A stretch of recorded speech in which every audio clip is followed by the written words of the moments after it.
Welcome to another episode of 5F's to Love. Tonight's conversation is going to be about finances. Finances is often a tricky conversation for us to have with the person we're dating, our spouse, and it can sometimes stop a relationship dead in its tracks even before you get started. And sometimes it can stop a relationship that you've been in for 20, 30, 40, 50 years. Again, finances can be a tricky conversation. So I want to welcome my co-host Reggie so we can get this evening started. We're hoping that tonight will offer you several different resources and opportunities to look at finances and how to have a conversation from various different perspectives. So Reggie, how are you? Are you excited about tonight's topic or what? I'm excited and I'm nervous a little bit too because finances can step on anybody's toes. That's true. I agree with that. I just I got a bunion and a corn development, so I don't need my toes stepped on too hard. I think it's going to be a real twister tonight. Well, I want to tell you, our guest tonight is an absolutely amazing and impressive person. I've known Matt now for I think maybe almost 2 years, and when I say to you, he gives a different perspective on relationships and marriage and whether or not you're even ready to get married. He started a company called Bride Ready, and Bride Ready is a program that he runs, and it's really a consulting firm. But he runs it as a program where women go through different conversation phases, courses, in order to prepare them to be brides. And he feels that that's definitely what's needed in today's society in order to ensure that we continue to grow and develop in our relationships. But I want to say to you, one of the things that I truly love about him is that Matt has his own wine vineyard in Florida. And anybody who knows me knows that I drink a lot of wine on the show. So welcome, Matt Bowman. I am so excited, Matt, to have you on. And I see you're on the road. By the way, guys, Matt stays on the road. Outside of what he does with Bride Ready, Matt is constantly on the road. So Matt, how are you? So I'm fantastic, Christine and Reggie. Glad to be here tonight. Looking forward to the conversation. So nice. Matt, where are you at right now? Because I'm kind of curious. You stay on the road. Sure. So, we're talking about finances tonight, and I'm actually in Atlanta, Georgia, for the grand opening kickoff of a Black-owned electric car company called Derek Bailey Automotive. So I was downstairs in the Derek Automotive, what they call Experience Center. And so you want to talk about Black dollars recirculating. Derek Bailey and the team in Atlanta is doing it. Oh my gosh. Okay, Matt, I'm going to tell you right now, I would love to have them on as a sponsor. I would just love, for working our on it, show. Christine, working on it. When I go, I know you are. I'm so I've excited. I've already told them all about this podcast. They know about the 5Fs. I have some potential clients for Bride Ready. They're going to hear about Reggie, and Reggie's a live wire, so we're excited. You know what? I think Matt, I may have to do a disclaimer for both Matt and Reggie tonight because Reggie, you're not going to be the only one. I'm going to have to do a disclaimer for both of you guys.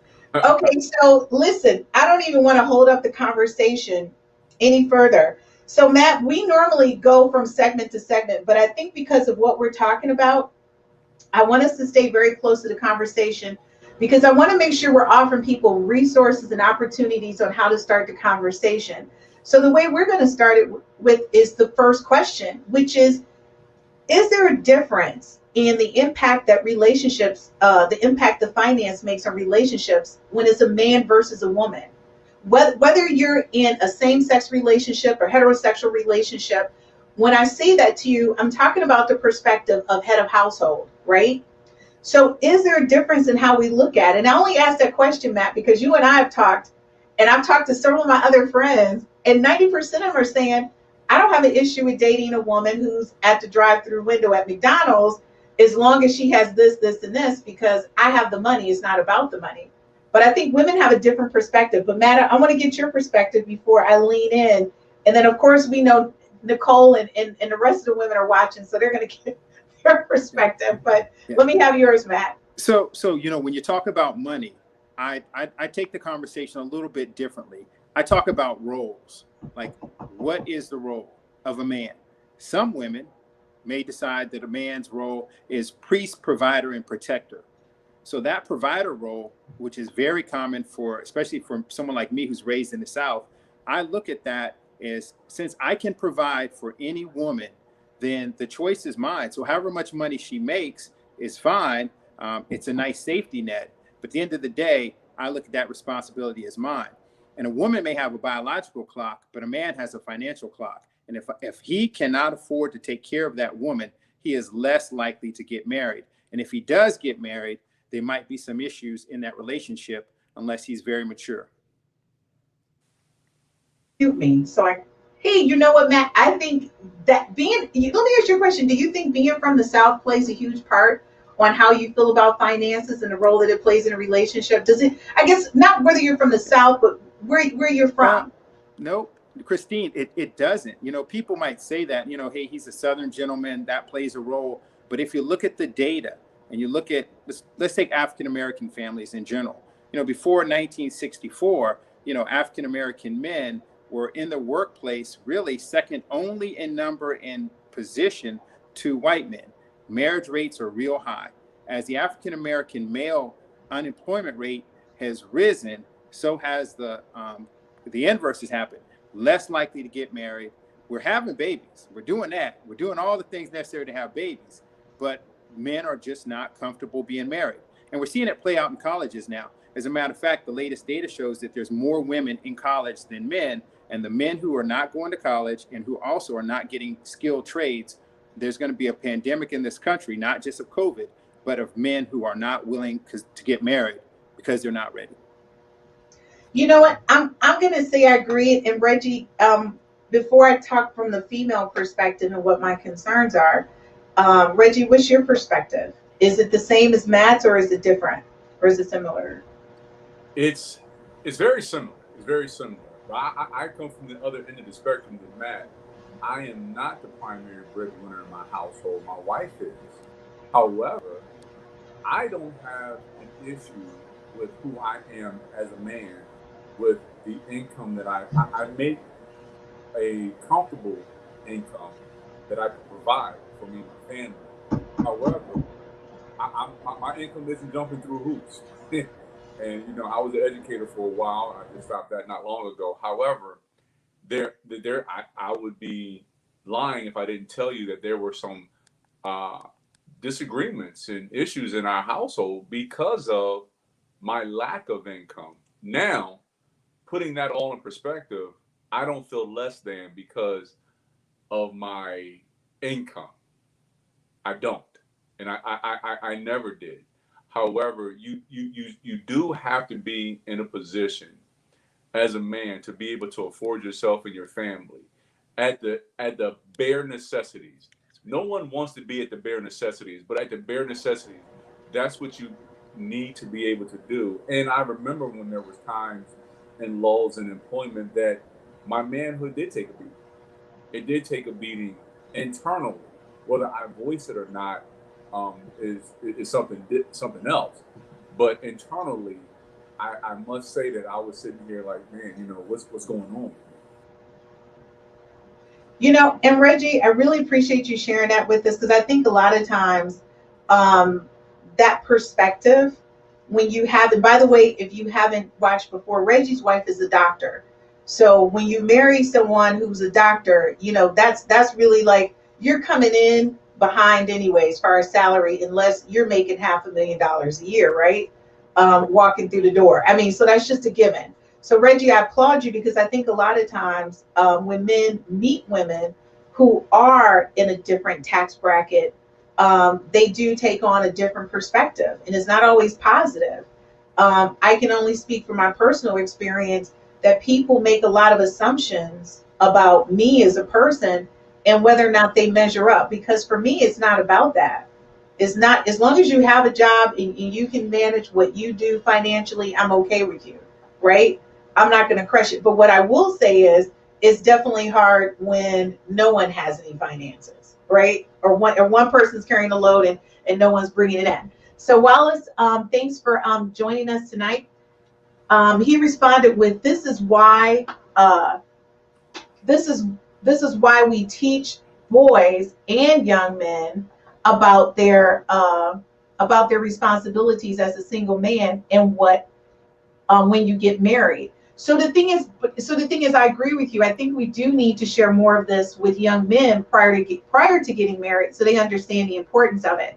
So, Matt, from your perspective, should women begin to look at finances from a different lens? Because we look at finance as a security blanket. Honestly, whether you're successful or not, it's a status thing, it's a security blanket, it's a couple different things for us, and we may look at men a little bit different because of that. Terrence says the maturity of both the man and the woman is vital, and I am glad Matt mentioned that. Well, Christine, everyone always puts the focus on the men, and while I have Bride Ready, I'm also unapologetic in my support of men and the challenges we face. Everybody, male or female, is gonna lose a job. So I don't care whether you're in the military and you got this stable job. At the end of the career, most veterans stumble as they leave the military, and their check goes from 100% of that check to a retired check, which really means you're working at 33%. And people have mental illness, PTSD, and inability to cope. If you're a high earning doctor, go ahead and have 1 or 2 babies. My wife, when we first got married, was a pharmacist. And she used to wave the dollar bills and all this kind of stuff. And I'm a lowly ensign at the time. So she's literally making 3 times as much as I was making. And I almost left the Navy to follow her career. But a wise mentor said, Matt, don't worry. Watch the clock. Watch the clock. And within 5 years, I had caught her and passed her just because it's a partnership. So you got to know as a man, it really as a partner, that there will be times when your partner will stumble in life, and then you got to take up the slack. So that conversation about provider, who is the provider in this relationship, will shift at some point from one person carrying most of the weight to the other. And if you're not ready for that, you're not ready for a relationship. That's very well spoken, very well said. And one of the things I can say about that is, and you're absolutely right, there's certain things that are around the corner in any and everybody's lives that we don't know about. I was a completely healthy man, had a stroke, in the hospital for a week, and then was messed up, laid up for several months. You don't forecast that. And at some point in time, if you guys aren't solid, that can be a huge burden on a relationship. Not only with the income not coming in like it was, but now you're having medical expenses and you are completely needy of someone caring for you. Yeah, Matt, very well said. The other flip side of it is, what happens if one person has way more money? Everyone always talks about, what happens if you're in an unbalanced relationship. If one person is, really carrying the load and the other person has little to no income, that imbalance can really affect the relationship. And so the one who is, especially if they're, high 6 figures, 7 figures person, Yeah. They really got to be careful. There's a lot of temptation out here. There's a lot of, side chicks and pool boys and all kind of things that are out there waiting if you have extra time, extra money, and extra opportunity. So there is a risk in finances that spill over into other areas. And so sometimes people in their relationship, and they say it's the finance, but it's really the things that come with extra finances and extra time from a man or a woman. And I agree with that. And that kind of lends to our next question. Question number 2. And again, we have like 12 questions to get through finance, but our question number 2, I think, is going to provoke a lot of, not pushback, but conversations. So when you think about, as you progress through relationships, and you want to talk about who's responsible when you're dating, a lot of times dating and date night, a lot of times people think it's the expense of the man, right? And then how do you begin to have that conversation on who's responsible for that? And this is when you're married or dating. Because still, when you have date night, women tend to think, even when you're married, my husband's going to take care of this night for me, right? So, Matt, what do you think about that? So, I'm going to go with, it's the man's responsibility to take you out as a woman on a date. Now, he looks at his budget and he takes you where his budget can afford to go. Now, if you decide that you have, champagne taste and caviar taste and he's got a beer budget, well, then y'all are probably not a good fit. So to me, I think that there is a benefit for men to pursue the woman that they're with. Even if the woman initiates the conversation, it's very important for that relationship to build, for the man to invest. At the end of the day, the numbers, there's a lot of available women out here. There's a lot of available men, but my specialty is women 32 and up. And for the 32 and up, if he wants to take you someplace, you go.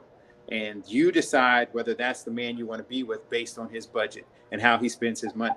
The last thing I'll say is, just because you're a six-figure man doesn't mean you're going to take a woman out for caviar and champagne. You could be a six-figure man and take a woman out to McDonald's.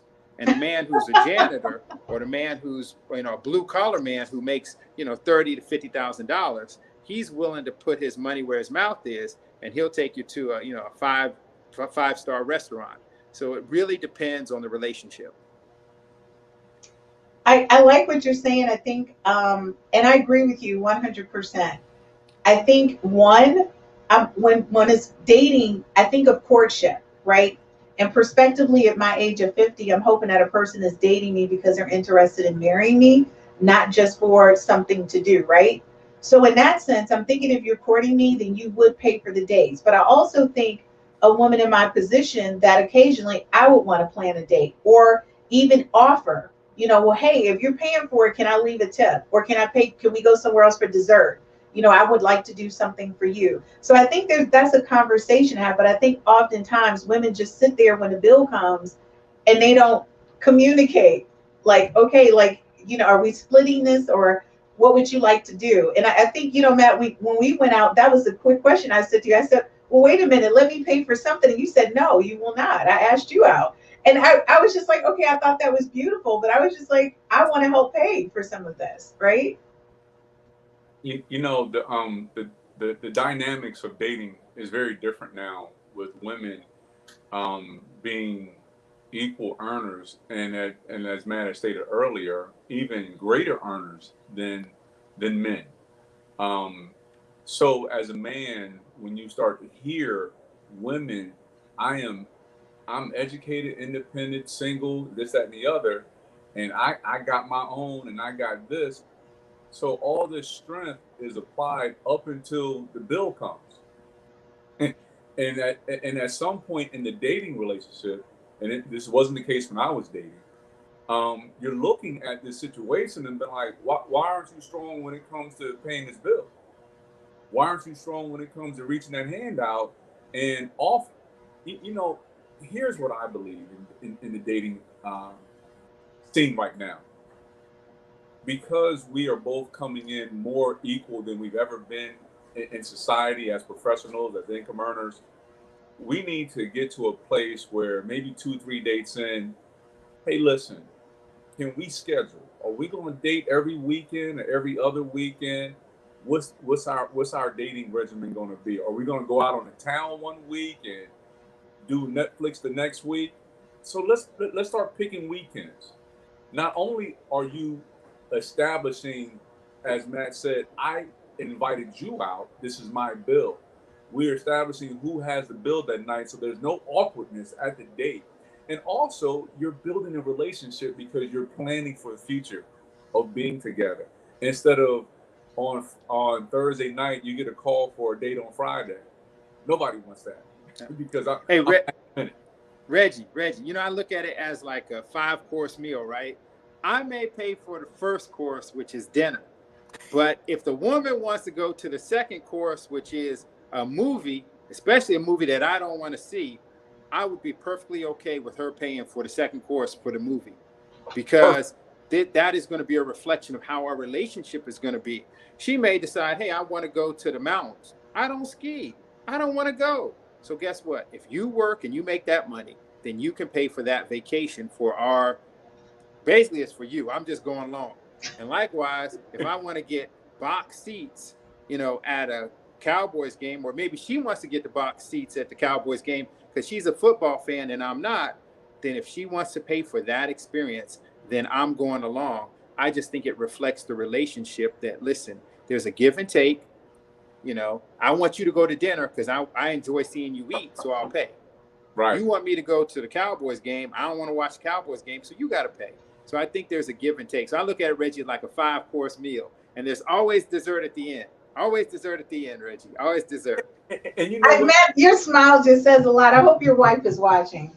Okay? I hope Crystal's watching. So I want to say to you guys, there's so many women, and I have a lot of girlfriends who think the total opposite.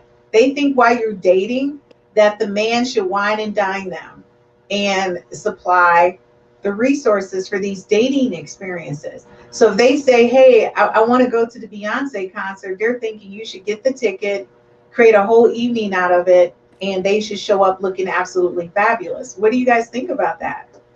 Matt? So I think it's the art of seduction. If you seduce a man, you seduce your partner to pay, that's one thing. I can tell you this, what really turns a man off? What really turns me off is when you go to dinner, the person orders all this food, $100, $200 worth of food, and then they slide the bill to you. And then I blink and I go, I was actually going to pay for it until you slid it, until you forced it on me. So it's okay if a woman thinks a man should pay. But then the requirement means she needs to be skillful enough and seductive enough to make me want to pay. But don't go in there with demands and being rude, in my opinion, rude about my paying the bill, because I had a budget in mind and you might have exceeded my budget. Okay, I'm going to tell you right now, that's probably why I don't get meals paid for often. I'm not that skillful and not that seductive.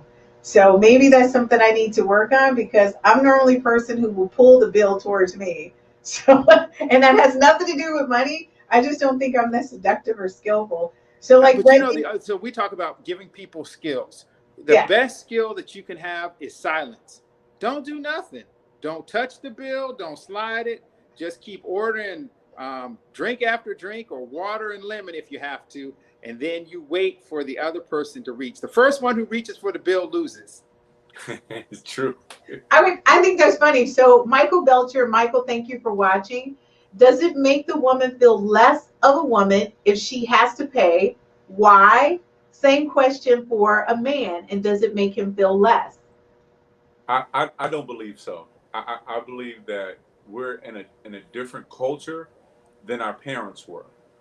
Our parents were in a culture where the men made 2, 3, 4, 5 times what a woman made.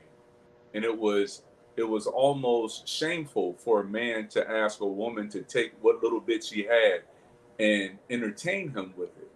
We're not in that culture anymore. And so therefore, when a man pays, or when a woman has an expectancy for a man to pay, then you start creating an expectancy for what I believe I should get when I pay. And then we don't want to walk in those shoes anymore. Wait a minute. No. You have an expectancy of an archaic system, but you don't want to live in the June Cleaver society today. You want to be June Cleaver for yesterday, but you don't want to act June Cleaver's role today. So is it, does a woman, should she feel bad? No. What you're coming in here as is equal partners in the progression of this relationship. And like one thing I absolutely agree with Matt is, if there's something that you want to do, then you go ahead and foot that bill and let me get that experience. So now I'm taking data. She likes skiing. You know what? I'm not a skier, but I'm gonna find out what kind of skis she like. What chalet is good. You know what I mean? Because now it's on me to present back to you the things you like, and present it to you with love, and vice versa. Should a man feel bad if he has to pay? No. I think it's only a bad thing if there's no equality or equity in it when it's all one-sided. Okay. I like that Reggie perspective, said something, Reggie. Christine, that I want to address, and this is what comes up in Bride Ready. Mm-hmm. An archaic system. It's an archaic system. And so what I teach in Bride Ready is how do you navigate an archaic system in a 21st century world? And one of the premises is you're either hot or you're cold. You're either playing in an archaic system or you're not. If Exactly. you decide you're not, then basically you're rewriting rules for your relationship that might not be necessarily traditional rules. What I teach you in Bride Ready is, all right, in the archaic system, some man at the end of a relationship is going to ask you to marry him. That's the archaic system that Reggie referring to. What I teach in Bride Ready is how does a woman navigate the relationship from beginning to end to get to that goal. Now, if a woman says, man, I don't want no man to ask me to marry him, great, then you're not designed for Bride Ready. Bride Ready is for the women who go, I'm going to play in this archaic system that Reggie talked about, and there are certain expectations, the only one of which is a hard, fast expectation, which is at the end of this period of relationship, you are going to pull out a ring and ask me to marry you. That's what I specialize in. But from zero to that moment, there's lots of ways to do it. Some archaic, some more modern, but that's a good discussion. But I lean, Reggie, more towards the archaic rules and trying to teach women, listen, stick to the rules that got your grandma in the house. Those rules still work. Okay, so let me just, Matt, before you go, Reggie, let me just say, one of our viewers, Denise, thank you so much for the comments. I would like to ask en route, hey, may I treat you for tonight's dinner so there is no issue at the end of the dinner? Denise, I think that's a great way to introduce the conversation. And I will say to you that I've actually asked out quite a few guys on dates, and I've paid for them. And at the end of the night, I always do the funny thing, and I always end it this way. I always go, dude, are you putting out or what? Because that was like a $250 bill. Like, what's happening? Like, and I want them to laugh because I want them to understand sometimes that's how women feel, right? Like the end of the night, because you paid like $250 for this night out, what are you expecting? So let me go to Terrence. And Terrence, thank you so much for viewing. The communication has to be transparent, especially when it comes to finances. When dating, we must stop sending a representative. So we're going to get into that. And we have a few more questions, and we're going to get, and thank you so much for Terrence. But before we continue, we have to go to our sponsors, and we will be right back.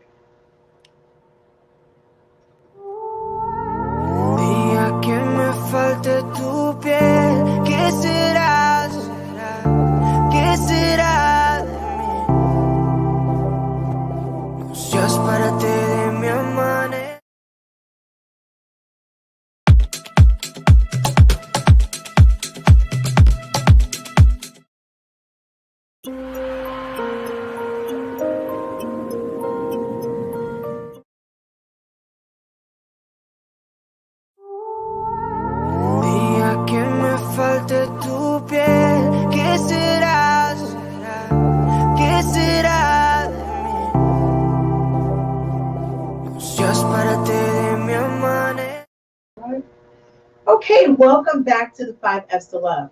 If you're just joining us, right now we're having a conversation about finance. And I know sometimes we have these questions in relationships, and it may not end so well while you're having a conversation, and it may not end the way you anticipate, with someone kind of looking at you in a different perspective.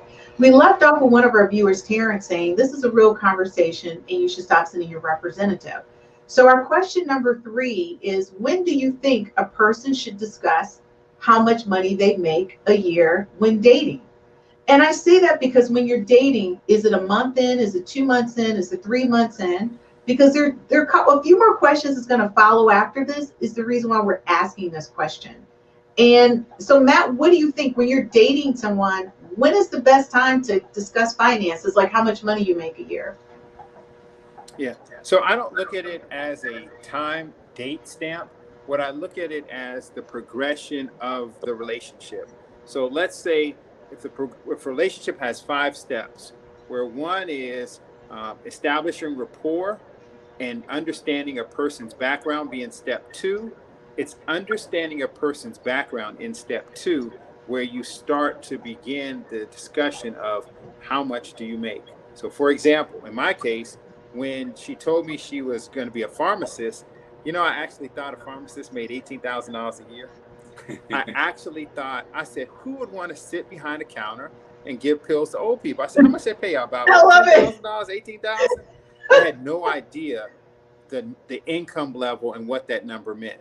But during phase 2 is the getting to know a person. And let me just say this one final thing about that part, about how much a person makes. When you're dating somebody, there are, when people talk, we talk about, verbal and nonverbal cues. How much you make, there's a lot of nonverbal cues that get put off, that people ignore on how much you make. Because the real question isn't how much you make, but how much of what you make are you willing to spend on me? So I think you need to take a look at both those things as you're looking at relationships. I love that. That's the perfect question. And earlier today, I was talking with someone, and they said, when women marry athletes or a person of high stature, they go into it knowing that they're going to be financially taken care of, right? And the perspective is, or the perception is, at that point, whenever you go out and you spend money, that's the question. How much of your money is basically allotted for me? And those are conversations, but it's so unfortunate because when people watch those reality shows, you're dating a guy who's an engineer at General Motors, Chrysler, or Ford. He's not an athlete. He's a regular person who goes to work every day, and you want to live like a reality star, like you see on TV. That's not reality, right? But you're expecting that lifestyle. So the thing is that maybe his finance can't afford you. And the other question I put out there is, we have women who think that men should pay their bills because they say, you make so much more money than I do. So why aren't you helping me out with my bills? We've been together 2 or 3 months now. Can you pick up the rent? Can you pick up a utility or a cable bill? So, Reggie, what do you say to that? I already know what Matt's going to say, which is cracking me up. What are you thinking, Reggie? My next question would be, are you a whore? Right. I'm sorry. Anything that Reggie says and does, the finance would have to be responsible for it legally. Okay, go ahead, Reggie. You said, are you a whore? Did you just say that? Because if I got to pay for it, because what you're telling me is that in order to be in this relationship with you, starting off, I have to finance it. I remember dating a girl years ago, and she said, she said, you want to take me to the mall? I was like, sure, let's go. And we was getting there, and she was grabbing stuff, and I was like, man, she about to shop. And we got to the counter, and she was like, looking at me. And I looked back at her like, oh, you expect me to pay for this? She's like, yeah, you said you would take me to the mall. I said, well, sweetheart, we not doing that. And she was like, you don't get your girl's hair done? I said, who? I said, your hair was looking good when I met you. Who paid for it then? That's who should be paying for it now. You was well dressed when I met you. That same person should be paying for your clothes now. We're not in an established relationship. And if you decide that you want me to start paying for it, do you know how much leg you have to give up to be? Wait a minute, Reggie, before you go any further, Denise is making me laugh. Thank you, Denise, for joining us. She says, if you did not create it, you do not pay for it. I love it. I will say this to you. I think oftentimes that is a conversation that women have because they're with someone who is in a higher tax bracket. And their assumption is, when are you going to start taking care of me? So, Matt, what's your perspective on it? Yeah. So, again, it goes back to what phase in the relationship you're in.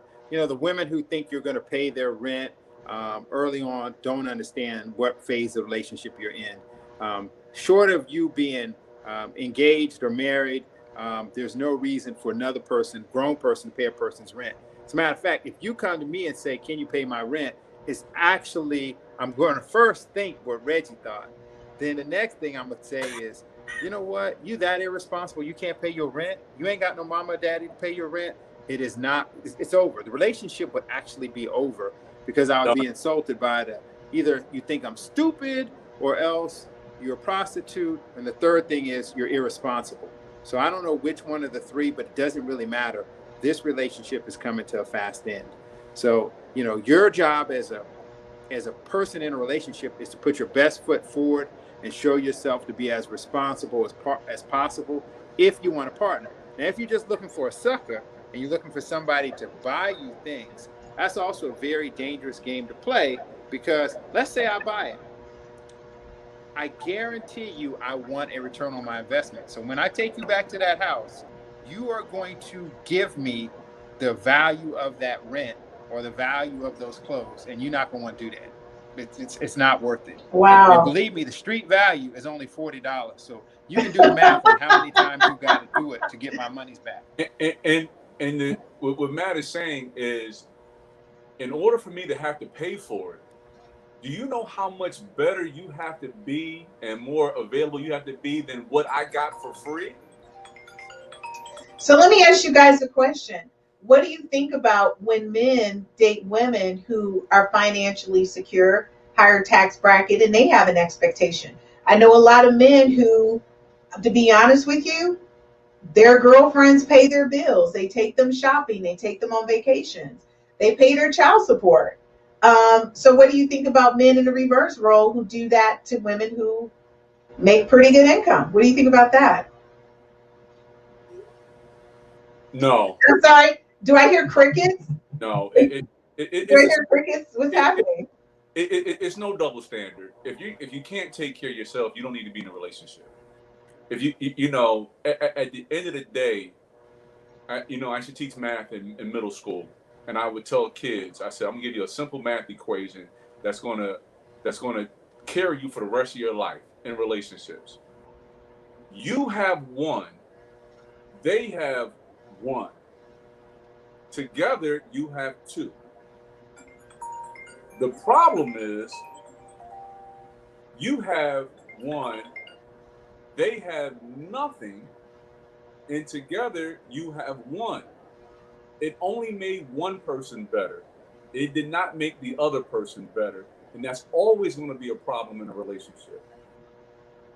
And when you come in needy from the jump, somebody will do it early on because they feel a sense of caring for you, but then you're going to tap them out. So you think eventually at some point, whether it's a man or woman, the person who they feel they should be responsible for their lifestyle will get exhausted from it, right? They may not, but they'll be exhausted. Okay, so let me ask you. It's absolutely guaranteed they'll get exhausted. Do you think that's what happens when you have these high power men, athletes, movie stars who have spouses who are not as successful as they are? Do you think at some point they get exhausted from the relationship and they say, well, you know what? I'd rather just depart. But then they end up being with someone else that they're financially taking care of them. What do you think that's about?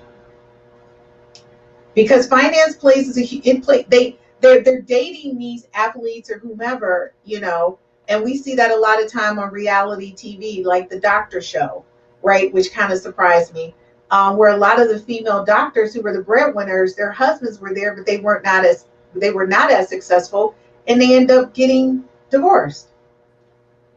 Yeah, whenever you're in an unbalanced relationship, there's a lot of things that you got to work out.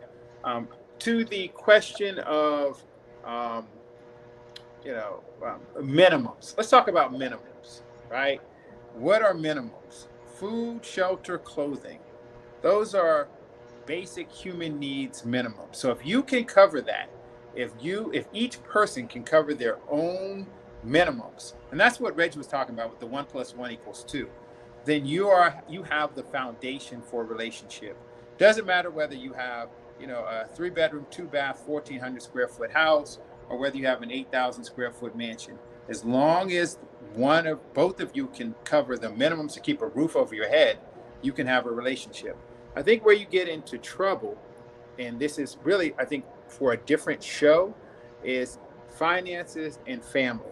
There are other people who get into your relationship and try to dictate how your finances should be, how you should be living, how you should be treated. But at the end of the day, if you got a roof over your head, 3 squares a day, and you have a car to get you back and forth to work, you have the minimums for a relationship. It's not until other people, well-meaning people who love you, who say, you know what, you don't need an Uber, you need a Bentley. No, you don't. You need to get to work on time. You don't need a Bentley because you ain't got Bentley money. But even if you do, your partner may not have Bentley money, and now you're putting an unreasonable demand on that person. Okay, so before we go any further, Denise said, exit stage right. You have proven you are not ready for a mature relationship. You are responsible for you, period. And I like that comment. So I'm going to ask the question again. I know a lot of people who their first introduction to you is about what they do for a living, and they're automatically telling you what they make. When they say, oh, I'm an attorney at this firm, or I'm an engineer. So what I'm saying to you is they make the introduction. And so what do you feel about people who introduce themselves to you by their title or what they do? Do you think they're letting you know that I have the finance to do this, or what do you think they're saying? You know, I don't read any more into what people say than what they say. They're just telling you what they do and how much they make by inference. I mean, look, that's just their talk game, right? Everybody got a different approach to how they approach people. I don't make a judgment on how they approach you and what they say. I just put that as a data point. And in Bride Ready, what we teach you is to take all the data points to build a picture of, do you want to be with this man in that situation? Because the very next question he's going to ask you is, what do you do? And okay, and you know what, Matt? I'm going to answer that question for you because I've been dating for quite some time. We're out there dating. And over the years, when I've told people I was an IT person, when I've told people I was a chief information officer or CEO, it was a little different when I said I had a window washing company. When I said, oh, I have a window washing company, the guys would get relaxed. They would talk to me. I would get drinks, you know, boop, boop, be-doo. But the minute I said, oh, I have an IT consulting firm, or I'm the CIO at this company, the conversation shifted. So I'm going to say to you, it's really hard sometimes. And I think from a male's perspective, you guys think it's not that big of a deal. I wasn't introducing what I made a year. They just asked me, what do I do? And immediately I didn't get that drink. But before you answer that question, Matt, Anissa, thank you so much for joining us. She said grown people should be self-sufficient. Even if one has more, he or she should not be expected to upgrade the other. And I like that. But I think I got dumped on that because when I had that window washing company, I was like the cutie pie. The minute I was CIO, honey, they were like, I'm done with you. But Christine, archaic rules. It may not be right. It may not reflect 2021, but these are archaic rules. So for a woman who owns an IT company or who's the CEO of a company, you need to wait. My recommendation, you need to wait to tell people what you do until they get to know you. Look, it's no different. But what do I say, Matt? They ask me, what do you do? It's no different for a living? man. If I'm a R&B, if I'm a reggaeton singer and I got 1 million fans and I come to America and you don't know who I am, if I tell you, hey, I'm a best-selling Billboard reggaeton singer, you're going to treat me different than if you just meet me and I go, hey, my name is Mateo. You go, oh, that's just Matt. I will get a different response. So it doesn't just work for women. Quite frankly, it works for everyone. You will get a response based on what you say you do. You're the only correct. thing that you're but saying Matt, is, that's when I not say the I'm a question. CEO, I get a worse response than if I say do. I'm So a what do I waitress. do? When a guy says, well, what do you do for a living? What should I say to him? Oh, What should I say? There's lots of humor. Humor is your entrepreneur. Reggie, tell her, Reggie. I'm a struggling entrepreneur trying to get my business up. And then they'll say, oh, well, what do you do? I would really not like Okay, I'm going to stop you right there. I think it's so sad I have to downplay who I am. But you can walk around top of your collar and be a CEO, but I can't. Christine, I was like, I'm saying to you is, understand just that. because I ask you a question you don't have to answer it. So you could downplay it. That's one way. But just because I asked you a question, you don't have to answer it. You could tell me, hey, listen, Matt, you know what? I want to get to know you. Let's not talk about work right now. Let's talk about each other. Absolutely. I like that response, Matt.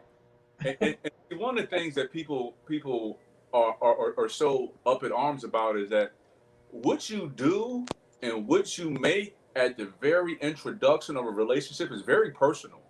It's almost coming to me like, hey, do you like it? Okay. I like that. That's so true. But I think sometimes people do that.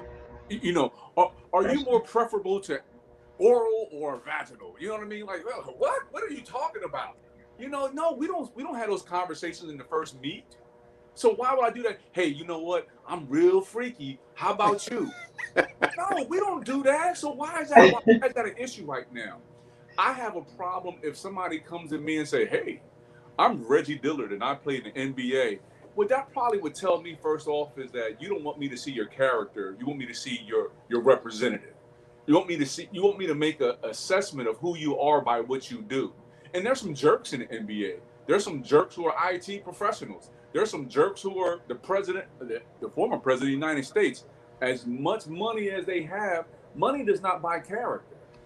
And but Reggie, that's high income and low character. And exactly. But that's what Terrence was saying. Terrence was saying, you're meeting people's representatives. So when we look at this question, our next question, which is question number 4, remember that whole comment that men used to say, I paid the cost to be the boss, right? So What does that term mean now when you have a lot of women who are the breadwinners in relationships? Does that still stand, or has that meaning changed? Do they pay the cost to be the boss? It all depends on what you mean by be the boss.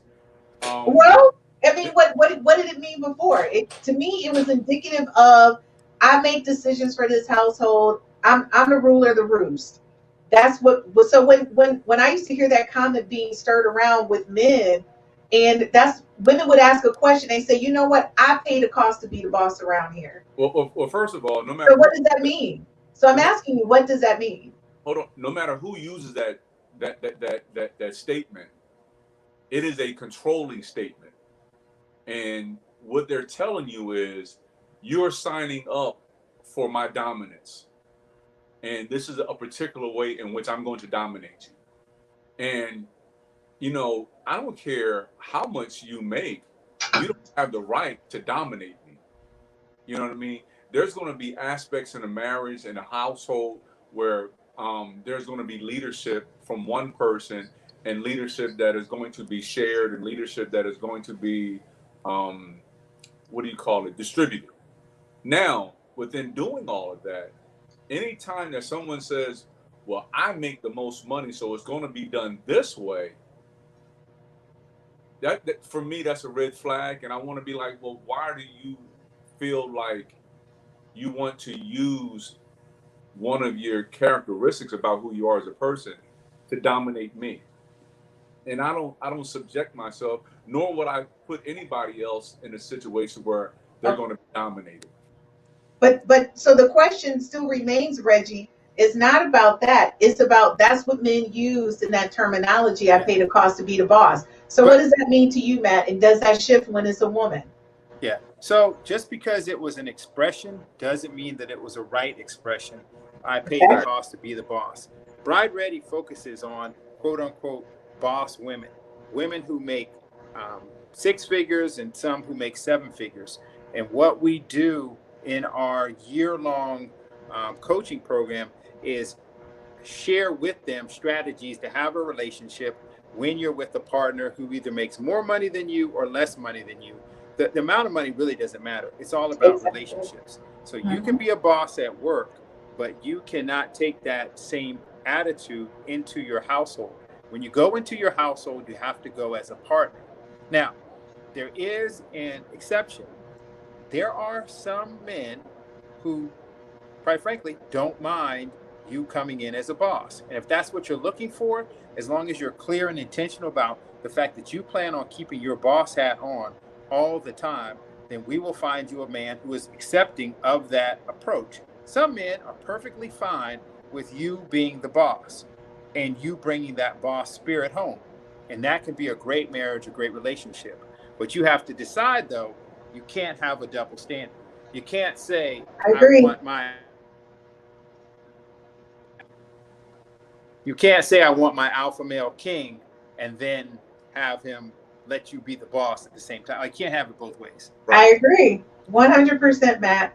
I agree 100%. Okay, so question number 5. And I don't know And if you heard again, all that, but oh, no, no, Matt, we got it all. And I agree with you 100%. I see a lot of times when women are at a certain level and they are the primary person bringing in the funds, it's a different conversation. And sometimes they don't know how to switch it off. And I agree with you.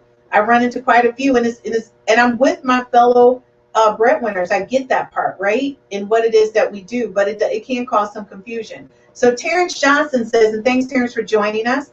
This statement is another example, the archaic relationship system. And I agree with you 100%, Terrence. Even now, you still have some people who have that conversation. So our next question the more questions we go through is going to do a deeper dive. And I'm going to say to you, Terrence, I agree with you 100%. I think a lot of times we are still trying to accommodate the relationships or lifestyles that our parents had, and that we're not taking into account that there's been some shifts. Denise says, let's discuss what is the best direction or best decision to make for us, and how we move forward from there. I only boss the dog around in the house, not my spouse. I honor him. His input is wanted and needed and respected. And that's how a household should run. I don't think there should be a boss. But unfortunately, do you know there's still men and women still running around the house saying, I pay the cost to be the boss? So our next question is, do you decide what percentage of each person's income goes into the household budget? So when you look at your household budget, you may have a household budget, you may have a savings account, an IRA, a 401k, a vacation account, a Christmas account, a college fund. So when both people are working, how do you have that conversation, whether you're married or living together? Some people are lifelong partners, right? In situations with same-sex relationships, in some states they're not allowed to get married, so it's still the same situation. You want to talk about what are we contributing to this household budget? So Matt, like, how do you start out that conversation with your so potential Christine, partner? the good news and the bad news is most people don't have a budget. So that's a mute point. Most couples and most households are not operating off of a budget and no semblance of a plan. So kudos to whoever out there has a family budget that includes, the two, husband and wife roles and the children. But let's say that you do have a budget. To No, me, Matt, but that before you do that, let's go back to what you said, because you're right. A lot of people don't have budgets, but how do they have that conversation about who's paying what and how much money goes into this or that? So relationships are complicated. You can have the same person have a different financial discussion with every single person they're with. So that is a very independent thing. It's customized, depends on who you're with. You just sit down and you have the conversation. There's a lot of there's a lot of conversations and actions in relationships that are not necessarily fun. I think the money conversation should be done at a time when there's low stress, when the money has just arrived. Don't wait till the middle of the month if you know you paid on the first to have a budget conversation. Have the budget conversation when you just got paid and he just got paid. Everyone's in a good mood. There's lots of money, at least on paper. Then have the conversation. So it's not about should you have the budget conversation. To me, it's more about when you have the budget conversation, and have it when the coffers are full and not when the coffers are empty. I like that. Reggie, what's your perspective? I agree with Matt. The only thing that I would say is before you sit down with money topics, pray. And I know that sounds funny, but y'all need to be on the same accord. You need to take your flesh out of it and really almost put it in writing what we're trying to accomplish with sitting down right now. So feelings won't get in, take over, and put everything out of whack. Um, it, it's not a very easy topic for people to have, whether you're making a lot of money or you're not, because it shows a level of vulnerability that people just aren't used to being. They're not used to being vulnerable like that. In other words, I'm exposed. I'm exposed 100%. So, like Matt said, have the budget conversation when the money is at full tilt, and just figure out where it goes and have conversations about where it should go and how it should go. For instance, in my household, my wife gets her hair done. I don't have a hair expense because I cut my own hair. So when we start divvying out personal money, I don't need that Right. budget to get my hair done. She does. And it's not okay, well, I don't spend this much money a month getting my hair done, so you shouldn't spend that. No, you talk about it. You figure out what's needed for you, what do I need, and then you come in the middle and say, okay, we can't afford all of what we want to do. Right. Let's tier it. What are your top 1, 2, or 3? So my question, Reggie, I'm asking you is, how do you decide to have that conversation? Not what you do, but how do you decide? Like, how do you intro that conversation? That's what I'm asking you and Matt. Like, how do you do that? Because to Matt's point, I happen to grow up in a household where we did have budgets, right? Mm-hmm. So I grew up where my dad had a binder, like these, books, and he wrote down every month how the bills were paid, and my mom went through and paid bills accordingly. So my question to you guys is this: what is the first thing you would say to your partner? We need to sit down and talk about the budget, and here's the time when the money is going to be in the account. What time is good for you on Thursday? Is it 6 o'clock or 8 o'clock? Okay, but my question, Reggie, is what if you get pushback? Like one of our guests said that she did not discuss budget with her spouse, nor her money or her finances, for at least 3 to 6 months of the relationship. And they're now married, and she's still uneasy about it.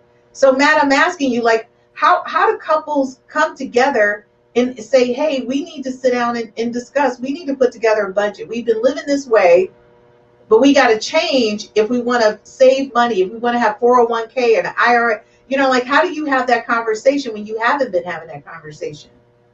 Yeah. So the budget conversation, the money conversation is the very next conversation you have after you have the monogamous conversation.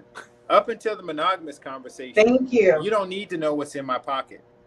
But once we have the monogamous conversation, i.e., I'm going to be with you and you're going to be with me, we both nod our heads in agreement that it's just you and I. Then there needs to be what I call the ABCs. What is the annual income right now, not projected, not after your windshield wiping business takes off, Christine, or whatever it is that you do. What is your annual income right now? I need to know because I plan on being with you. Let's do a budget. And then in addition to the budget, the other question is credit.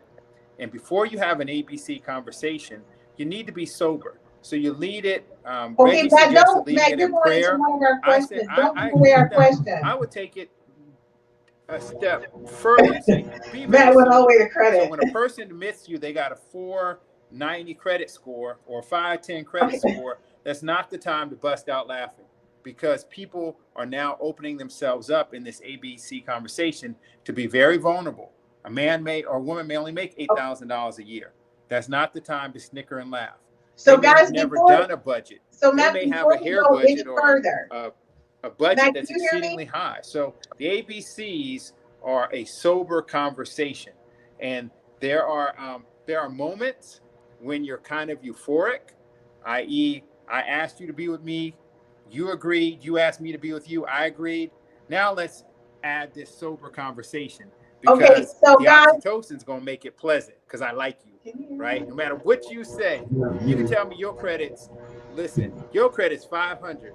And if I'm high on oxytocin, I'm going to go, okay, I'm okay, whatever. Listen, we can fix credit. Matt, this is not about credit score. My question is, regardless whether you're dating or you're married, I know married couples right now who do not share finances.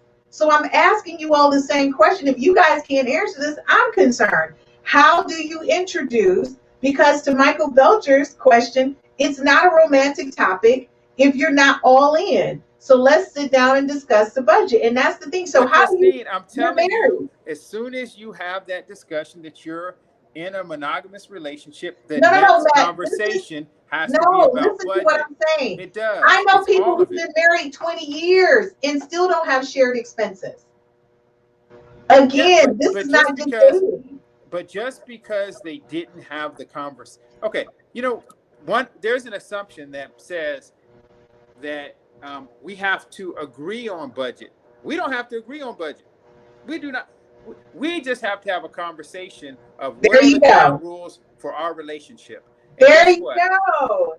No, a budget is not a prerequisite for a successful relationship. It is not.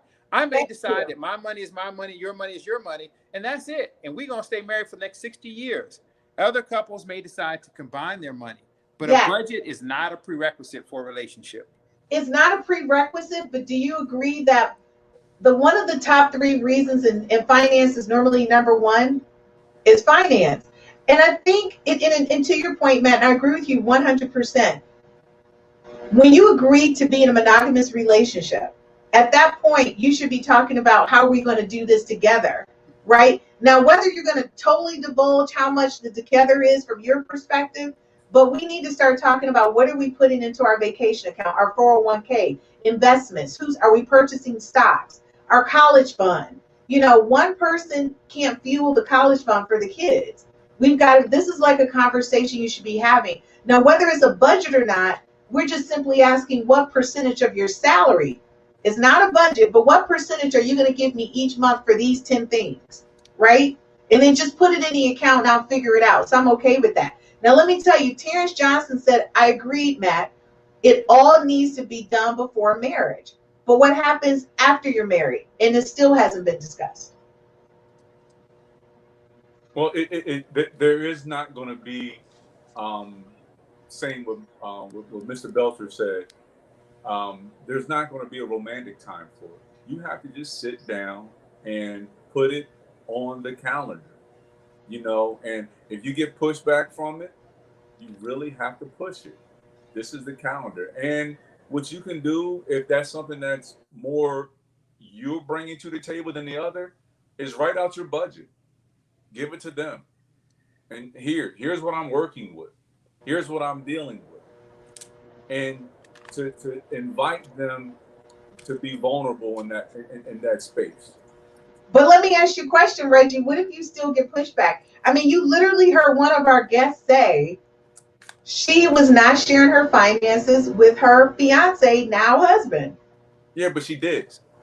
She did eventually, but she was uncomfortable. But the thing is, he didn't leave her. It's okay. He didn't leave her.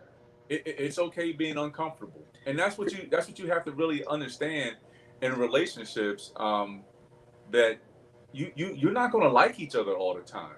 You're not going to have lovey, warm, fuzzy moments all the time. But you got to handle issues in business to be successful in it. Okay, listen, Christine, I'm gonna tell you, I've been married for 25 years and in a relationship with Crystal for 30. I have a budget. She will tell you I do not stick to the budget at all. Not even good job, Matt. That's what I wanted to hear. It is on. Listen, the budget's on paper. Y'all see where I'm at? If you see all the hotels I go to, my wife is pulling her hair out right now. I know she is, Matt. And thank you for that honesty. Be back from Atlanta tonight, Matt. And perfect. That's where I was trying to get to. Is that even when you establish the budget and you account for every dollar, you're still going to have one person that's going to go rogue, right? But you have to have that other person who's going to be able to manage that. So listen, we're going to go to question number 5. Matt, thank you for that honesty, because and that's the reason why marriages relationships get all convoluted, because one person went rogue on the budget. And so Terrence says it boils down to being on one accord. It does, but Terrence, even when you're on one accord, you're going to have a Matt in the relationship who's going to go rogue on you. And I'm going to be honest with you, I'm a Matt, and I'm gonna be 100%. I need an allowance. I don't mind giving all my money and we sit down and figure out what to do with the money, but just give me an allowance so I can go roll with my allowance. Okay, question number 6. If your spouse or person you're living with lost their job, how would that impact your finances? So Reggie, we're going to go to you first. I'm going to let Matt marinate on that. Matt, I want to get the perspective of both ways. So Reggie, what's your perspective? For me, it would impact me hugely because my wife is the primary breadwinner in the household. However, it's not going to change. It'll change finances in our relationship. It's not going to change how I look at her, because at that point in time, I have this thing, and I believe that when people stress, it's because they're looking at the issue. You don't stress when you start looking at solutions. At that point in time, you got to start looking at solutions. Hey, listen, how soon can we get back to work? Do we need to put our house on the market? Do we need to downsize? You know, what can we pay off quickly so we don't have to take as much monthly money? So Reggie, I got a question. Coming from the perspective that your wife being a breadwinner, do you then look at how you spend or not spend because of that? Do you kind of manage it yourself to make sure you're not overspending because you want to make sure that you guys are good? Like how do you manage that from your perspective? Because I'm going to tell you there's like when you, and the thing is, your wife being a primary breadwinner, and by the way, Reggie does work, everybody, just to let you know, it's just that his wife makes a lot more money than him. So the bottom line is you do have funds to spend because you do work, but do you do things differently, like making major purchases, stuff like that? Do you sit down and talk about it because she's the breadwinner, or before so? We had a thing when we first got married that no major purchases without a conversation. If you go out shopping and you see something for, like, this is early on our marriage, you see something for $200. That was a significant amount of money for us when we first got married for one purchase. Say, hey, let's it'll be there tomorrow. Let's come home and have a conversation about it. And usually, in other words, let's take the impulse off of it. If you really need it or wanted it, you can go back tomorrow and get it. It's been very few times in our relationship where that was a no. No, we can't go get that. But okay, for me, so you guys do check-ins. I'm not a big spender. Okay, so you guys do check-ins before major purchases. Oh, absolutely. Okay, great. So Matt, what about you? So what I do is I do another ABCs, allowances. Crystal is the budget person for our house. She not only has the budget, she controls the bank. So she moves money in and out of accounts, specifically because she knows that my budget strategy is if I swipe the card and it goes through, then there's money. So what she will do is she will move the budget around. So Crystal is the budget person in our house. That's just how our relationship works. And then I have a debit card, and that debit card is kind of my money to spend. And I just look at the amount that's left and make decisions. We also have, the third C would be continuous communication. So she will tell you that she has full visibility on the purchases I'm about to make. And she has the ability to say, please don't do that. So with cell phones in 2021, there's no reason for a person to make a major purchase without consulting their partner. Doesn't mean they're going to not purchase it, but at least they can say, I was fully aware that you bought whatever. And then it's reasonable, right? Like, after you've been in a relationship with somebody for 2 years, you know their habits. There's only a couple major purchases you can buy. Typically, that's a house, a car, and investments. And if you're known to make bad investments, then your wife has, or your husband has, control over anything above $1,000. I like Things that. Between 200 and 1,000 are consultation purchases, or maybe 100, whatever your numbers are. They'll have consultation. So don't go buy something for $250. At least give me the opportunity to comment. You know what? So that lends into our next question, which is, how would you start the conversation with the person that you're with if they spent what way beyond what they made a month, right? So, and that's like a great conversation. And a lot of times that can end or break a relationship. So I know for me, again, I need to be put on an allowance. I really do. And I don't need access to all the money, because if I see something and I'm like $200 short, I'm going in. I'm going in to get it. I don't even know what to say. So, Matt, from your perspective, what are your thoughts? Yeah, I think it all boils down to communication. The budget is just a symptom of poor communication or poor understanding. If you have great communication, then you know I need to put Christine on allowance, right? It's just how our relationship works. She knows it, I know it. So if we're fighting over budget, that means we're fighting over some other things, and the budget is just a symptom of that. I firmly believe that some things are what you call projection. I'm projecting my anger with you over this budget, but it's not the budget. The budget is just a projection. And so, Christine, you and I talked about that, and, people project, people in relationships over seemingly trivial things, but they're just projecting. That item was not the deal breaker for the relationship. There were deeper problems in the relationship. If you get a divorce over, a budget issue, which is different than a financial crisis. So a budget issue is, hey, Christine, you went over budget this month, or hey, Matt, you went over budget. That's different than the house got foreclosed. The lights went off. But Matt, what if it foreclosed because of your overspending? But your constant overspending, not a one-off and a two-off, right? Like, because you're consistently overspending. I mean, that's a deeper conversation, which is, it goes back to what we were talking about, which is our question number 8. How do you manage finances in your household? Is it a group or individual discussion? All right, so let's talk about the 5 F's. If any of your 5 F's get to the point that they cause existential threats to the relationship, whether it's sexual, financial, faith-based, then you need a counselor. And that's when you bring in professional help. So if you get a foreclosure, you need a counselor. If you can't perform in other ways, sexually or otherwise, you need a counselor. You need to bring in professional help. I like that, Matt. So you know what? That's going to take us right over to question number 9. And I'm going to tell you, this is one that makes me laugh. Do you think there's an issue if you have a hush account, a secret account from your spouse or long-term relationship? And I'm laughing, Matt, don't laugh. Crystal, he does not have a hush account. Matt, stop laughing. So in a lot of relationships, we know this to be true. People have separate accounts that their spouses or the person they're with doesn't know about. So Reggie, what's up with that? If you have secret accounts that people don't know about, you have trust issues. And as Matt said earlier, your issue is not the account. Your issue is trust and vulnerability, and you need professional help.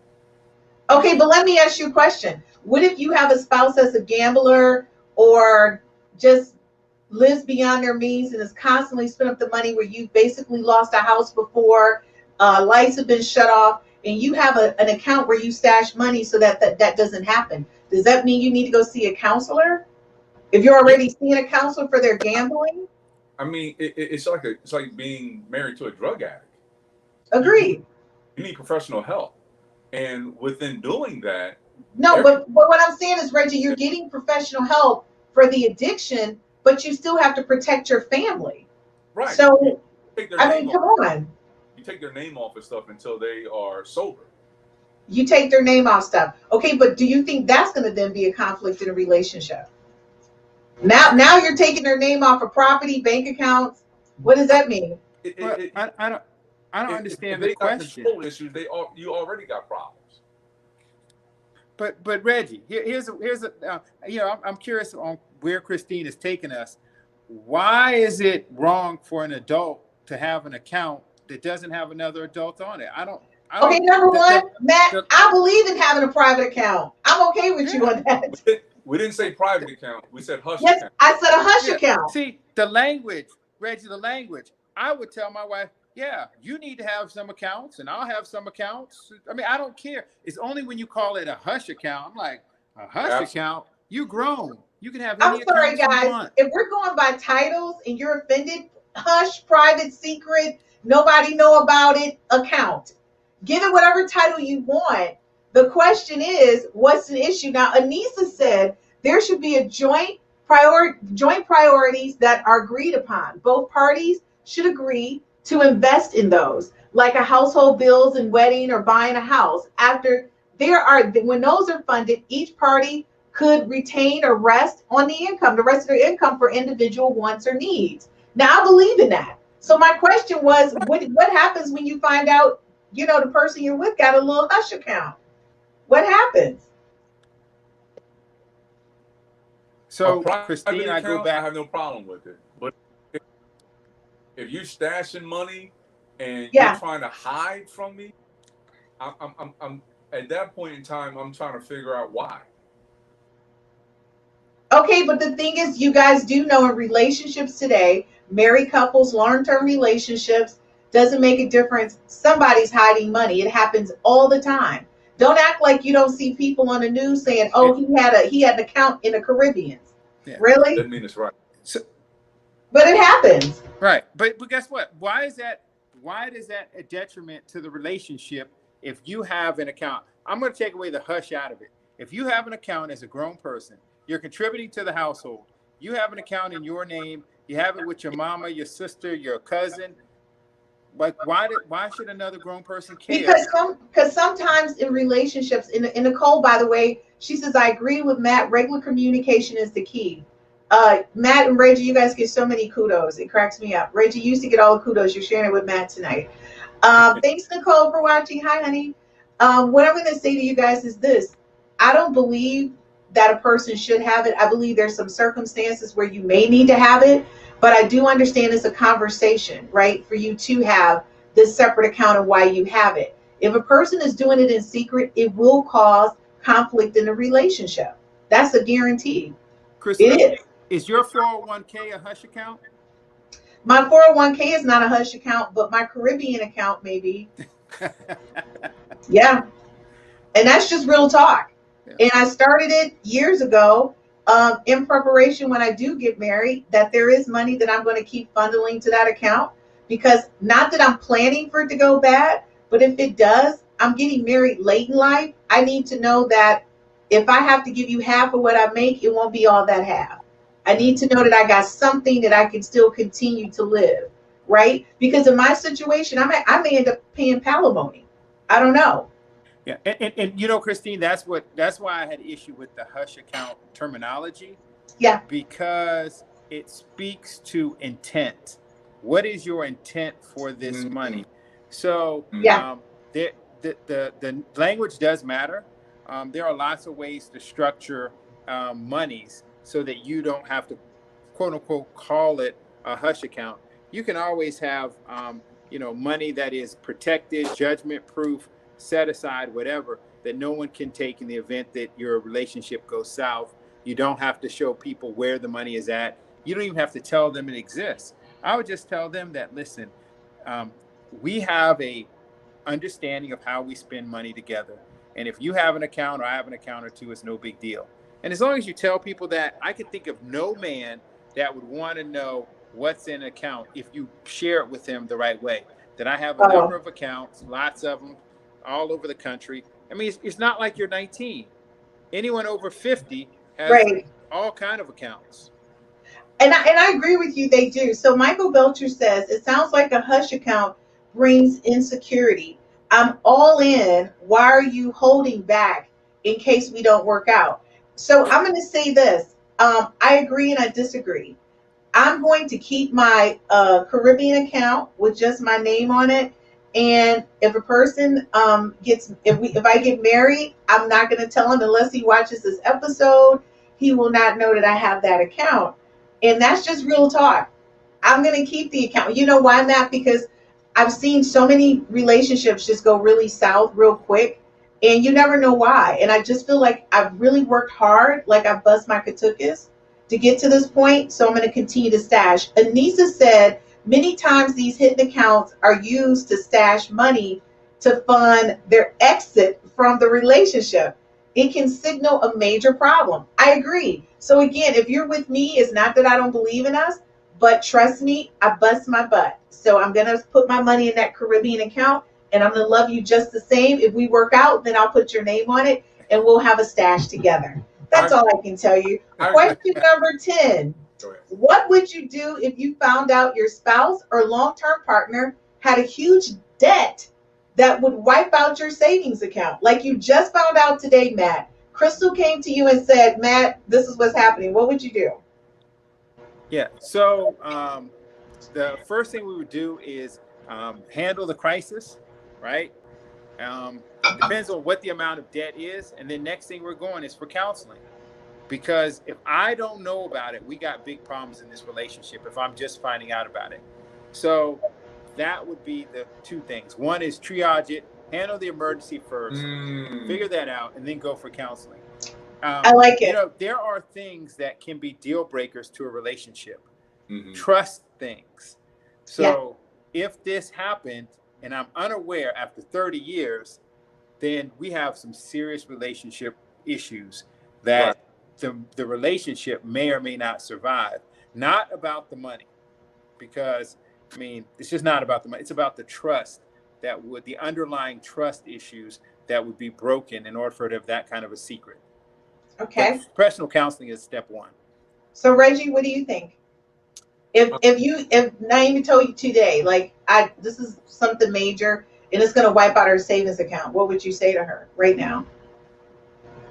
But my first reaction is, how much is it?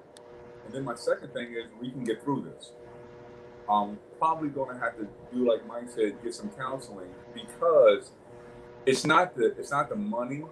It's that there's not an environment set in a household where honesty and vulnerability is welcome. So when people have that type of hidden situation in their household, then you got bigger issues than the problem that is just presented in front of you. Okay, so you agree with Matt? Yes. Okay, so I just want to say Nicole makes me laugh. She says, Christine, what about the prenups? So I'm going to say I had that conversation, not about myself, but a couple weeks ago with a really good friend of mine, and he wanted to ask his fiance to sign a prenup. And he says, I think she's going to call off the wedding if I bring this up, right? And I said to him, well, tell her she can have one as well. He says, well, she has nothing to lose because I make 3 times, 10 times what she makes. Like, so it's to my benefit. So his concern was this was his first marriage, but this was her third marriage. Oh. And he felt like there should be a level of commitment. So before we go any further, Michael, thanks again for watching. Why does trust come up for spouses' debt, but not in the hush account? It does come up, and that's what Matt had talked about, the intent. You know, a lie isn't a lie until it's an intent to deceive. Oh, wait a minute, Reggie. Are you telling me my hush account is a lie? Is that what you're saying? Matt and Reggie, get over it. If it is an you've got to be kidding me. If you're doing it to be deceptive, absolutely the case. I'm sorry. It's time to go to commercial. We'll be right back. We can talk about my lies and what I'm doing with my Caribbean account, because Reggie and Matt has deemed me a liar at this point. I don't even know what to say about you guys. Ooh. We'll be right back. We just need to hear from our sponsors. And again, thank you for watching the 5 F's to Love. Mía, que me falta tu piel. ¿Qué será? ¿Qué será?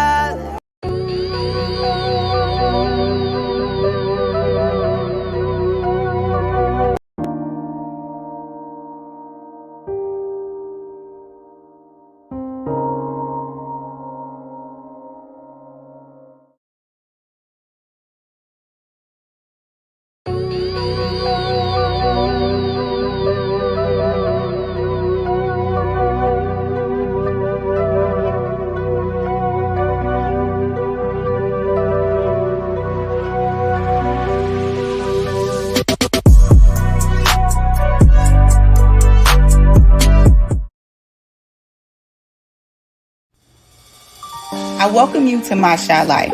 I'm Shia Perkins, brand creator, author, and lifestyle coach. My mission is to share solutions on how to successfully exist across all relationships, romantic, social, platonic, and professional. I offer lifestyle and dating coaching services, provide personal development skills that will inspire and empower. Pick up a copy of my book, How to Date a Dime, a dating guide for men who want to date their own perfect 10. You will find that my book brings a fresh approach to the art of relationship building, armed with intuitive wit, proven lifestyle tools, and the ability to guide individuals into a reality of what it takes to find a perfect mate confidently and effectively. Visit my website, myshylife.com, and order your copy today.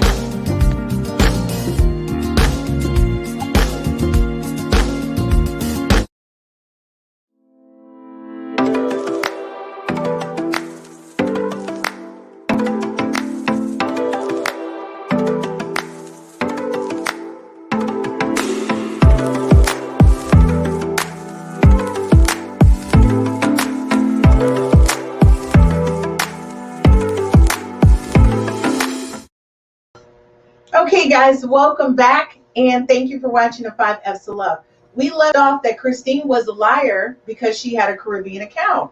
And it's not that Christine said she wouldn't share it with her potential spouse, but she felt like she needed that separate account. And then Nicole said, well, Christine, why not get the prenup? I agree with you, Nicole, but sometimes that's a hard conversation to have with people about the prenup. But my co-host and my guest today said that I was a liar, and I was really causing a lot of, I was basically planning my exit before I got together because I have a hush or secret account. So I don't know what to think about that, but we're going to go to question number 11.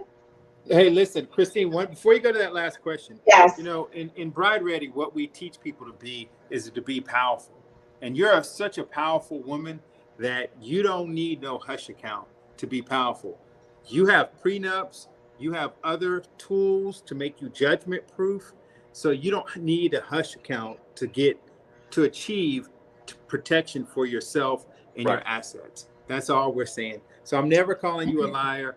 I just think that there's some information I can get to you that will make sure that you're protected and the hard work that you've done protects your assets. You know what, Matt? I appreciate you, but my co-host went straight at, like, Christine, you're a liar, and causing destruction in the relationship. You know, Reggie, I expect more out of you. Do you understand me? When it comes to us, we're like a team. You just went right at me and just cut my throat off. But anyways, we won't worry about that. Reggie, that's what makes you Reggie, and that's why I love having you as a co-host. So question number 11 is, how often do you think couples should sit down and discuss finances? And that's just a real conversation. Should it be once a month, twice a month? I mean, we get paid every 2 weeks, right? Most people. Some people get paid once a month. I'm an entrepreneur. I get paid once a month. So how often do you think people should have this conversation? I think once a year, or anytime there's a major situation that comes up. Okay. Major change in your income. Is it loss of job, new job, etc. Okay. So Reggie, what's your thoughts? How many times should you sit down with your spouse or the person you're with, or to have that your partner? The finance talk, I believe, should happen probably at the end of the year, going into the new year. But budgetary, what did you say, Reggie? What? The finance talk should probably happen at the end of the year, going into the beginning of the new year, and the budgetary talks happen probably once a month. I like that. So the liar over here who's hiding money in the Caribbeans agrees with that. Of course, I won't be discussing my Caribbean account, but I will be discussing all other finances. So let me ask you guys a question, and it's not one of our questions that we have. The question is, so at 50, I've purchased a lot of stocks in a lot of different companies, right? I don't live off the dividends or anything like that. I keep the money in the accounts and I buy more stock. So Matt, what do you say to a woman like me who has invested in a lot of things, my 401k, IRAs, like a multitude of things? I have several finance people who manage my life. What do you say to me going into a relationship, or a person like me, whether it be male or female? How do we go into a new relationship? Now, mind you, big picture, whoever I'm going to end up with at this point has probably been married. They have children. Mm-hmm. I have a child. How do I make sure I protect my finances without it being offensive?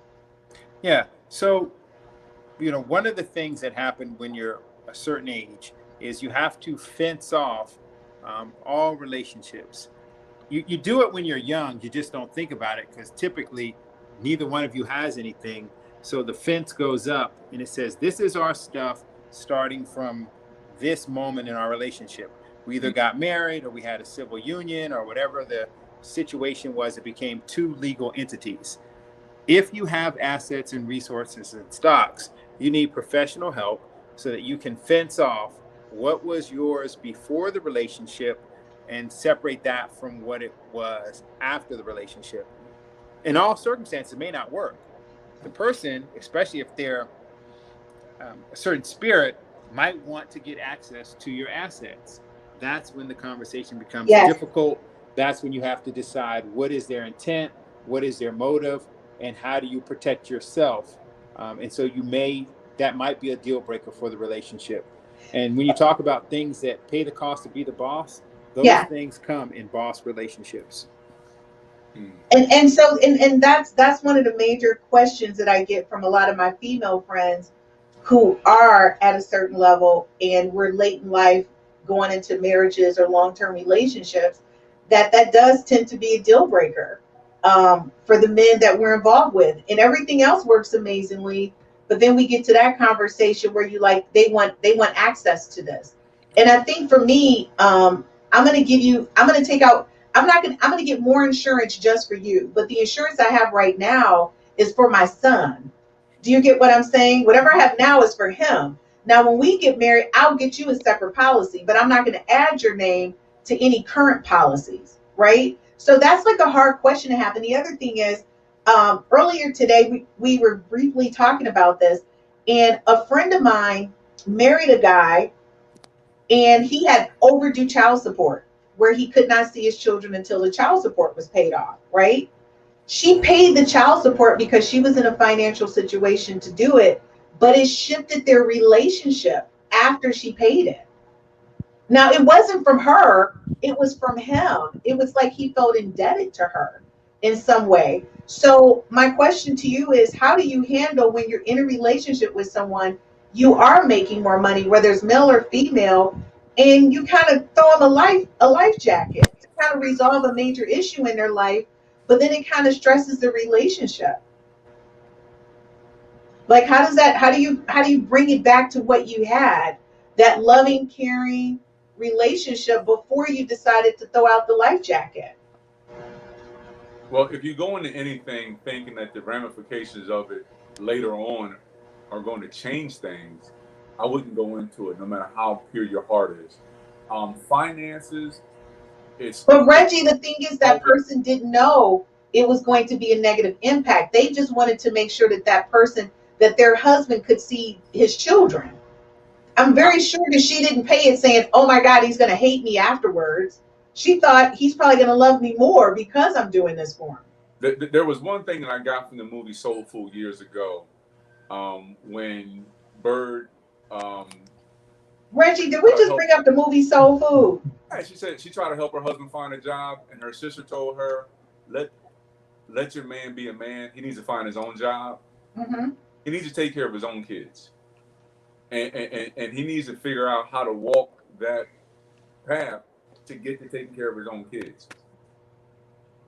All right, so you're feeling this, the person should have never helped out. Matt, what about you? There's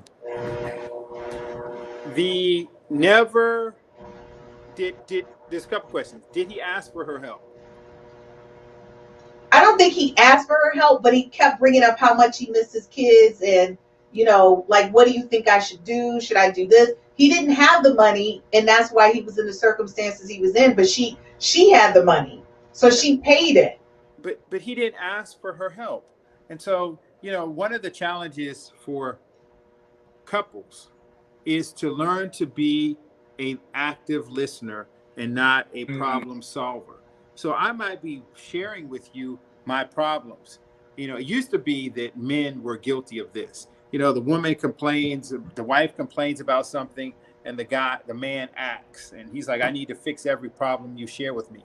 You know, part of being in a mature relationship is I can listen to your problems, but I have enough confidence in you as a person that you can solve your problems. And if you need my help, you will say, Reggie, can you help me? Christine, can you help me?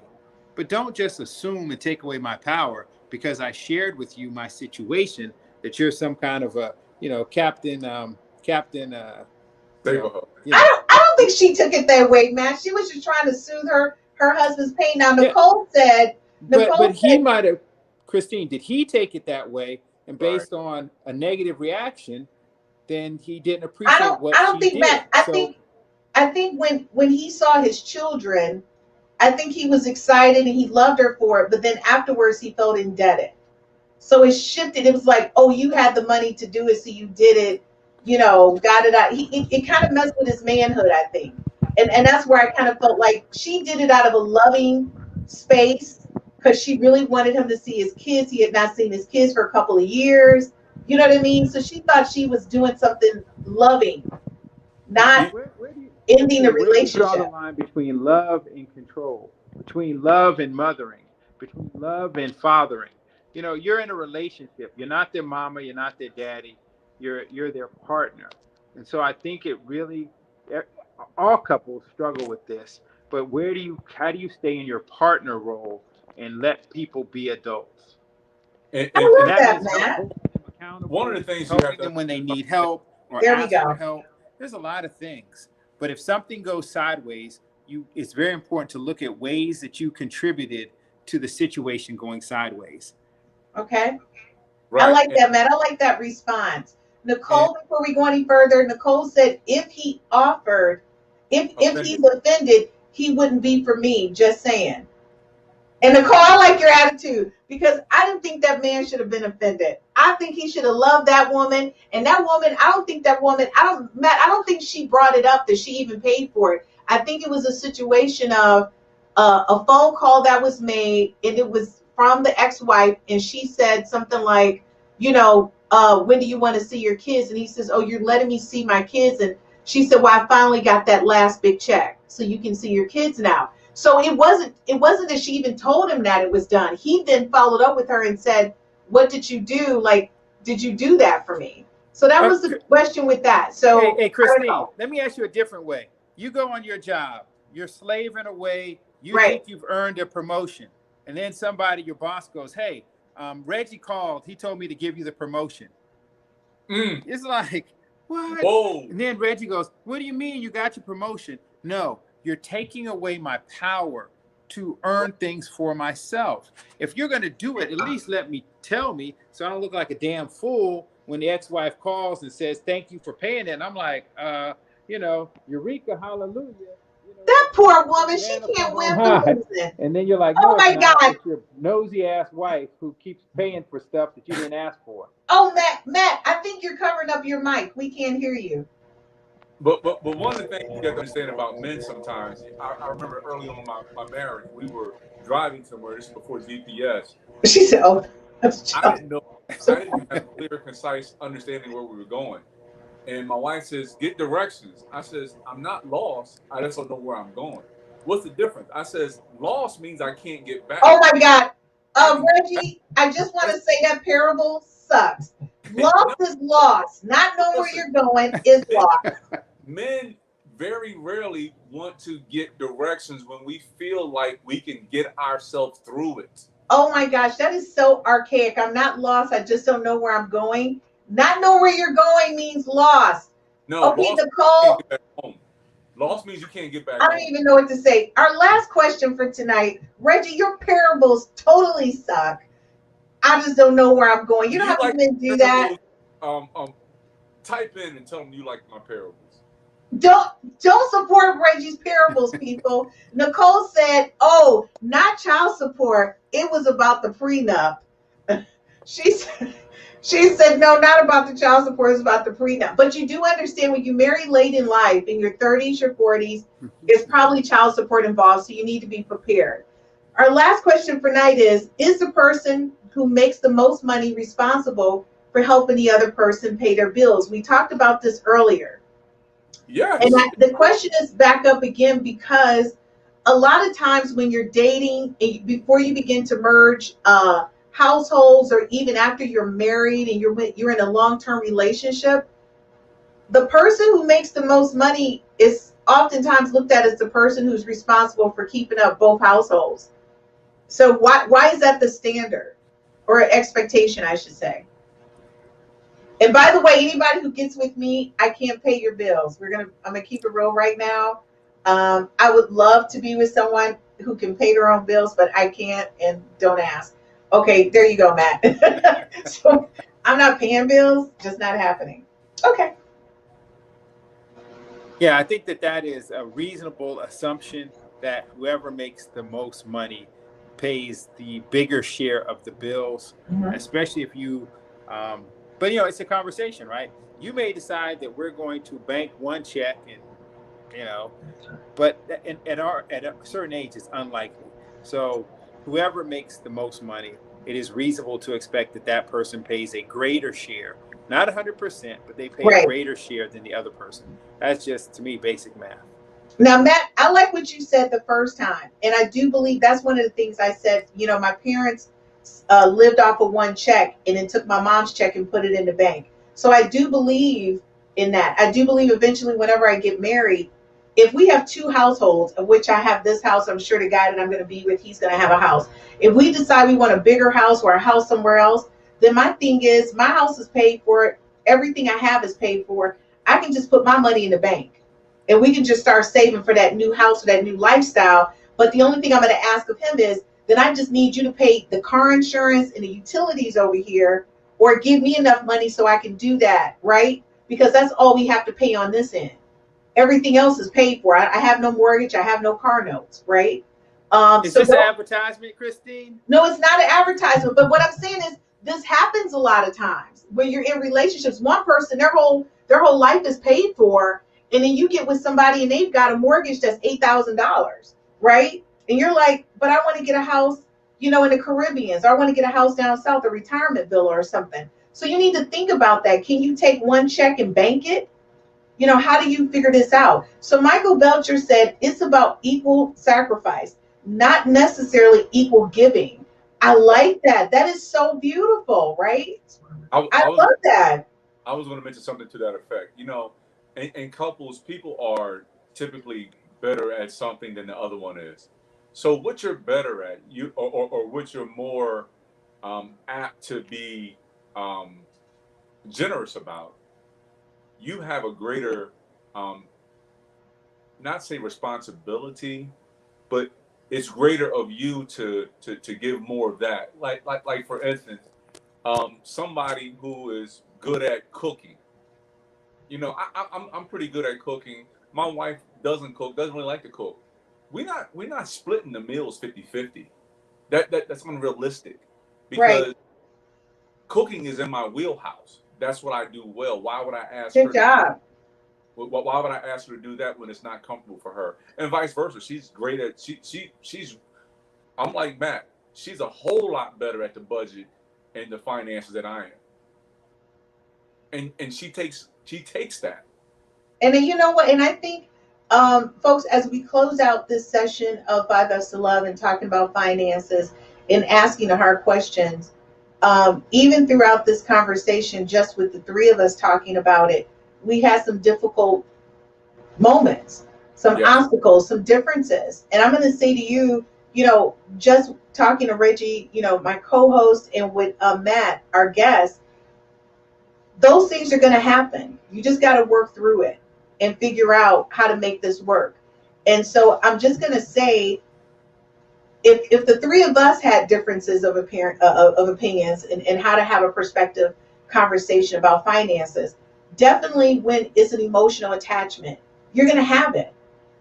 Our thing is we all agreed on one thing. Don't stop trying to have those conversations. Just keep pushing through it. And you have to have a person in a relationship, like Matt said. Matt says, my wife, there's a budget, but to me it's not a budget. I'm out. I'm doing my thing. And as long as that card works, to me it's money. It's when it don't work that I got to call and say I need some money. But until then, and I'm going to be Matt, I'm the same person. So the thing is, you just have to know who you're marrying, right? And so the thing is, in a relationship, they both agree their wives manage the money, but it doesn't mean that their wives control a household. It's still group decision making, right? And so that's the thing I want us to take away from this episode, is that we had to answer some questions about relationships and finances that even we disagreed on, the approach and how you handle it. And it turned out that Christine's a liar who has an account in the Caribbean, and that's okay, right? But the thing is, when I start a relationship, I'm probably the most easygoing person. I'm very laid back, and I really would like my husband to be able to manage the finances. I'm the kind of person, I just want to go to work and make the money. And then just give me an allowance. If you say we're doing this, we're buying stocks, we're buying property, we're doing this, let's talk about it. You make it happen, and I'll sign the paper. But I'm still going to keep my account in the Caribbean. That's separate from us. Don't worry about it. It doesn't mean I love you any less. I love you, but I'm going to keep that account. And to my girl, Nicole, I'm probably going to have to do that prenup. So thank God I have Matt. Matt's going to tell me how to have that conversation. So I want you guys to take away these things from this conversation. One, don't ever stop having the conversation from the beginning of the relationship and throughout the relationship. Continue to talk about finances. As life throws you obstacles, a loss of a job, a gambling addiction or addiction of any kind. Some people are shopaholics, right? That's still an addiction. Have that conversation. You may have one person relationship that lives beyond their means. You have one person that may be a budget breaker.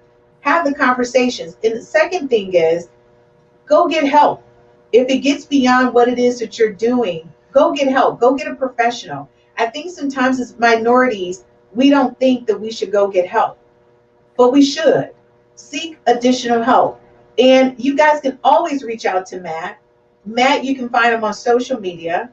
Ladies, if you want to connect with him, and if you're a woman that's making 6 figures or more, and you want to be bride ready, he's the guy to go to. Obviously, I'm going to become one of his clients at some point, but Matt says I'm very stubborn, and I got some stuff I need to work on. I don't know if I'm bride ready. Yeah, I don't know if I'm ready to be the bride ready. I know I'm ready to be a bride, but I don't know if I meet Matt's requirements to be a bride. But I want you guys to think about the third thing, is that to make sure that you're in a relationship with someone who respects you and understands you. Yes. Because there will be some things that's going to come out of this finance questions, that's the finance questions and conversations that may lead to you now understanding that your spouse doesn't respect you. And you want to make sure you're with someone that respects you no matter what. Regardless of how much money you make, may it be less or more, that person values and respects your opinion and your input. And the fourth thing I'm going to say to you is this. The way we get into these nasty conversations about finances is when you're dishonest, when you live beyond your means, and when you send your representative. Stop sending your representative to the table. Stop pretending to be something that you're not. Just be yourself and allow someone to be open to you about what they can and cannot do. You may find that it's a lot bigger or a lot smaller or a little different than what you had anticipated. So I'm going to say to you, thank you so much for joining us today on 5 F's to Love. And please join us next week, because we're going to be talking about how to tell your partner you want to do a little something extra in the bedroom, that the regular things you've been doing is not hitting the spot anymore. That's another hard conversation to have. So join me and Reggie and our guest next week. And I'm going to tell you, this show, if you can, use it as a reference tool. Share with your spouse, and maybe it'll help you have some of those hard questions. And again, when you meet someone, when you first started dating them, please don't introduce them with how much money you make. Just introduce yourself. Sometimes being you is more important than anything else. So thanks again for joining us on 5 F's to Love, and we'll see you next week, 8 p.m. to 9 p.m. Eastern Standard Time. Día que me falte tu piel, ¿qué será? ¿Qué será de mí? No seas parte de mi amanecer. ¿Qué será? ¿Qué será de mí? Y por todo yo brindo, desde lo feo hasta lo lindo. Tú eres una prueba que el mundo a mí nunca me brindó. Quería casarme, yo tan loco.